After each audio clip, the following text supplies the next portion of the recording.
Orange కలర్లోనే ఉంటాను. నేను ఫ్యామిలీ కాన్షియస్లో ఉంటాను. కుటుంబంతో సఖ్యతతో ఉంటాను. తండ్రి, బిడ్డ, కూతురు అనే బంధాలతో ఇల్లు ఉంటాను. కుల పెద్దను నేను, మహారాజును నేను, కార్మికుడను నేను, కష్టకుడను నేను, అదే మణిపూరక నేను, అదే మణిపూరక నేను, ఎవరు నేను, ఎవరు నేను. మణిపూరక చక్రం నేను, నాభి స్థానంలో పసుపు రంగుతో కూడి ఉంటాను. సమాజ శ్రేయస్సు, సొసైటీ కాన్షియస్నెస్ తో సమాజంలో పేరు, ప్రతిష్ట, పదవి, డాబు దర్జాలతో కనెక్ట్ అయి ఉంటాను. అహం బ్రహ్మనేనని సర్వము నేనేనని, అహం బ్రహ్మనేనని సర్వము నేనేనని తెలుసుకున్న నేను, అదే అనాహత నేను, అదే అనాహత నేను, ఎవరు నేను, ఎవరు నేను. నేను అనాహత చక్రం ఆకుపచ్చ వర్ణంలో వేస్తున్నాను. ఇక్కడికి విచ్చేసిన ధ్యాన కుటుంబ సభ్యులందరికీ నా హృదయపూర్వక ధ్యాన దినోత్సవ శుభాకాంక్షలు. ముఖ్యంగా ఈ ధ్యాన దినోత్సవానికి విచ్చేసినటువంటి మీకు నేను ఇక్కడ తెలుసుకునేది ఏంటంటే, మన శేషారెడ్డి గారు కానీ, గురువుల మేడం కానీ ఎంతో మందికి ధ్యానం నేర్పించి వాళ్ళకి ఆ ధ్యానానికి సంబంధించినటువంటి మెరుగులు నేర్పిస్తూ వారు ఎంతో ఆరోగ్యంగా ఆనందంగా జీవించడానికి వారు ఈ వయసులో కూడా ఎంతో శాయశక్తులుగా కృషి చేస్తున్నారు. వారందరికీ ఆ పుణ్య దంపతులకి మరొకసారి కర్పాలతో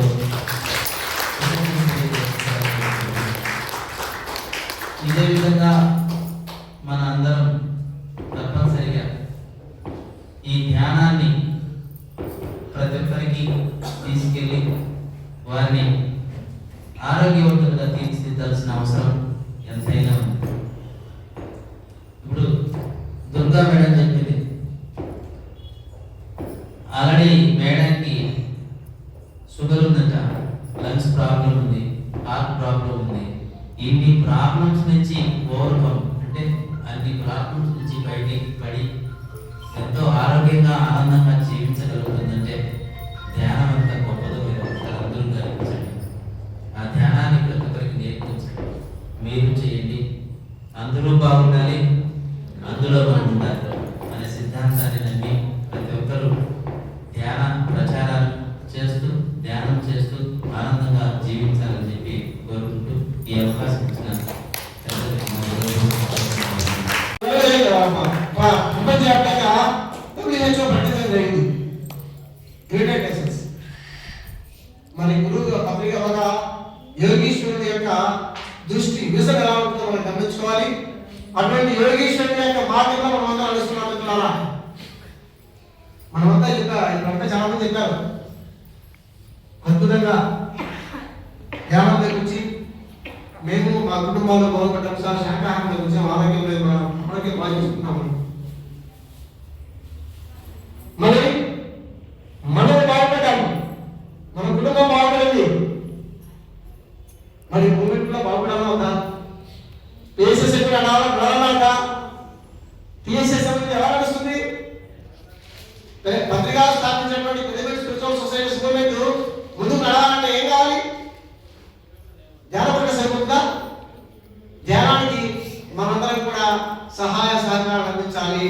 తన్ మన్ ధన్ ఏ రూపంలో అయితే ఆ రూపంలో సహాయ సహకారాలు అందించాలి. అందులో భాగంగానే కడపలో జరుగుతున్నటువంటి పత్రి ధ్యాన మహాయాగం కోసం మీ దగ్గర సహాయం కోరుతూ అందరికీ కూర్చోవాలి మిత్రులారా.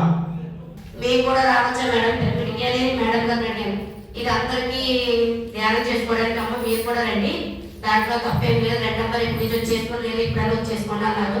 ఆ రోజు అలాగే నెక్స్ట్ డే నుంచి పిరమిడ్ స్టార్ట్ అయింది 5th డే నుంచి నేను ధ్యానానికి రావడం మొదలుపెట్టాను. అప్పటి వరకు కూడా నా లైఫ్ ఎట్లా అంటే ఇది నా సొంత అనుభవం, అంటే ఎవరు అన్నది నాకు నా అనుభవం మీకు చెప్తున్నాను. నేను 10 days ఇంట్లో ఉంటే 20 days హైదరాబాద్లో జాయ్ హాస్పిటల్లో ఎవ్రీ మంత్ ఉండేదాన్ని. అంటే నా హెల్త్ అంత విధంగా అంత దారుణంగా ఉండేది, అసలు మనిషిని లేవడానికి కూడా చేత కాకుండా ఉండేది. బట్ 1 year ధ్యానం చేసిన తర్వాత 2 years నుంచి మెడిసిన్ మానేసానని చెప్పను, కానీ ఈవినింగ్ నైట్ పడుకునేది ఒకటే జల్లా 55,000 అంతే. ఇంకా డాక్టర్ దగ్గరంటే ఒక 4 monthsకి 5 monthsకి హెల్త్ చెకప్ కోసం వెళ్తున్నాను. కానీ డాక్టర్ కడప వచ్చి నుంచి ఈ పెరుగులోకి వచ్చి నుంచి కూడా చాలా డాక్టర్ దగ్గరికి వెళ్ళడమే కాదు, నా హెల్త్ మా వాళ్ళు వేసిన డబ్బులు ఇప్పటికీ మా పిల్లలు అంటారు 20 days అట్టుండి 10 days ఇలా 4 years నుంచి నీ హెల్త్ అసలు ఏంటి మమ్మీ మెరకిలో అవుతుంది. నేనే నమ్మలేకపోతున్నాను నిజంగా. అంటే నేను పిరమిడ్ అసలు నాకు ధ్యానం అంటే కూడా అసలు పత్రిజీ గారు గురువు గారు ఉంటారని కూడా నాకు అసలు తెలియదు. నాకు తెలిసిందని ఇక్కడికి వచ్చాక శేషారెడ్డి సారు, ఊర్లో గారు, ఓబై సరే అంటే నేను చూసింది ఈ ముగ్గురినే. సార్ అయితే నేను చూడలేదు. నేను వచ్చే వరకు సారు బాడీ పెట్టించేసి బాగా చేసేదాన్ని, కానీ నాకు సార్ నేను చూడలేదు. కానీ ఇది నా సొంతం అంటే అందరూ కలపో విధంగా చెప్పారు. నేనైతే అనిపించింది మనం చెప్తామన్నమాట. అందుకే ప్రతి ఒక్కరూ బాగా ధ్యానం చేయాలి. మనం అంటే మనకు ఆత్మవిశ్వాసం పెరుగుతుంది. మనం అంటే ఏంటి అనేది మనం తెలుసుకుంటాం. నేను అది చాలా గమనించాను. నేను అది ఆ మార్పు నాలో బాగా వచ్చింది. అంతే ఇప్పటికీ కూడా. కానీ నేను మధ్యలో మానేశాను కాబట్టి ఇప్పటికీ కూడా నేను ఇంకా కొంచెం కనబడుతూనే ఉంటాను. అది అంతే మేడం.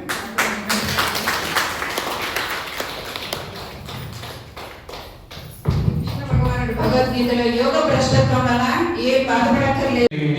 యాక్చువల్గా నాకు పిరమిడ్ అనేది యాక్చువల్గా టచ్ లేదు.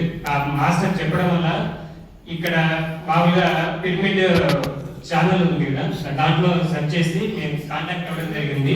ఫైనల్గా వచ్చేసి వాళ్ళు యాక్చువల్గా ఇక్కడ నేను నెంబర్ ఆఫ్ టైమ్స్ ఇక్కడ వెళ్తూ ఉన్నాను, కానీ యాక్చువల్గా వేరు చేసి ఇక్కడ ఉందనేసి నేను కాంటాక్ట్ అవ్వడం వల్ల వాళ్ళు చెప్పడం జరిగింది. దాని ద్వారా నేను రోజు డైలీ మార్నింగ్ రావడం జరుగుతుంది. పెరుగుతుందా తగ్గుతుందా? సందర్భాన్ని బట్టి ఉంటుంది. Very good. ఇంకా ధ్యానం చేసిన తర్వాత చాలా మంది నాకు కోపమే లేదంటారు. అంటే అంత నిస్సత్తుగా ఉంటారా? ఎక్కడ స్పందించాలో ఎక్కడ పడాలా, ఎక్కడ వగ్గాలో పోగాలా, ఎక్కడ తగ్గాల్సిన సిచ్యువేషన్స్ బట్టి నాకు కోపం లేదంటే ఏమీ లేదంటే మనం జీరో అయినట్టు. అంత స్థితిలో తగ్గిండొచ్చు కోపం.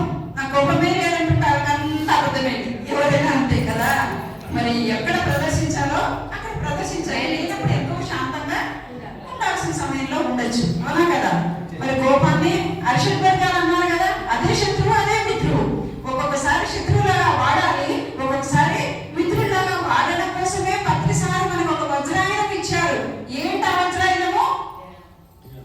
ఒక వజ్రాయుధం ఇచ్చారు మనకి. దేన్నైనా ఎప్పుడు ఎలా వాడాలో తెలుసుకోమని. ఏంటి ఆ వజ్రాయుధం? ఏంటి ఆ వజ్రాయుధము? ధ్యానమే. ధ్యానం అంటే అన్ని ఉన్నట్టే. ఇంకా ధ్యానమే ఆ వజ్రాయుధం. Okay, thank you. ఇంకా ఎవరైనా కొత్త వాళ్ళు ఉంటాము. ధ్యానం అంటే నాకు ఫస్ట్ తెలియదు అనమాట. నాకు 2024లో అంటే మార్చి ఏప్రిల్ మేలో చాలా అనారోగ్యం పాలైపోయాను. అప్పుడు అందరూ చెప్తాంటారు ధ్యానానికి కొంచెంసేపు 1 గంట సేపు కూర్చొని. నేను మెడికల్ డిపార్ట్మెంట్లో టీచర్గా పనిచేస్తాను. మా మేడం కూడా శ్రీదేవి మేడం, సిస్టర్ మీరు అక్కడికి వెళ్ళండి, ధ్యానంలో కూర్చోండి, మీకు బాగుంటుంది మనశ్శాంతిగా అని చెప్పినారు. ప్రతి ఒక్కరూ తప్పనిసరిగా యూట్యూబ్లోకి వెళ్ళి కడప వార్తను లైక్ చేయండి, సబ్స్క్రైబ్ చేయండి. ఇట్లు మీ జి రమణయ్య, ఎడిటర్, కడప వార్త.